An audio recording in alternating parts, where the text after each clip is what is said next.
All right, so I've had this Triton router for a couple years now. I actually have two of these. I got one of these in my table, or my router table, and then this one that I use freehand. I really like it. There's a lot of features I do like about it, and then there's a couple that I don't, and I'll kind of go through it. Very easy. I like the dual plunge, so it's a plunge router and a fixed base router all in one. You've got the adjustable speed that goes on top here. If you need to change the brushes, they're here on the front, on the back. It is heavy. I mean, this thing's a beast. This is your depth stop. So if you want to set a depth, you can rotate and set a depth, and this little plunger will go up and down.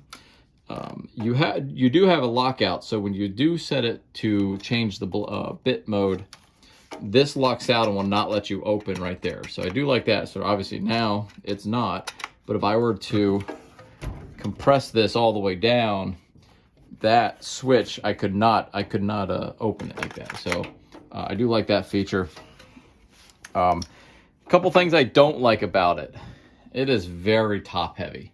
So as you would imagine, with a router with this much horsepower, it's got a big motor to it, and so that makes it a little top heavy, and so I don't like that. And the other thing I don't like about it is I removed a piece on mine. So on the other side, there's this shield, right? Just like this. And the idea is that you have that shield there. There's also one on the other side that I took off, but it shoves the dust through here, so you suck it out with your dust collector. Now, the only problem is, and the reason why I removed mine, is because it made it hard to see the bit.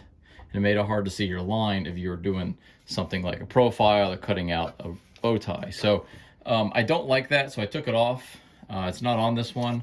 I still have this on so that it does deflect some of the sawdust into the chute.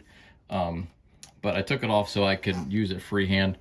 And the other thing I do like is the handles. It has a good grip to it, and it has a very steady base. And of course, adjusting it, your trigger's right here, and then you can fine tune it with that. So all in all, well, I bought two of them, so obviously I like it, and I think it's a pretty decent router, and it's also very powerful.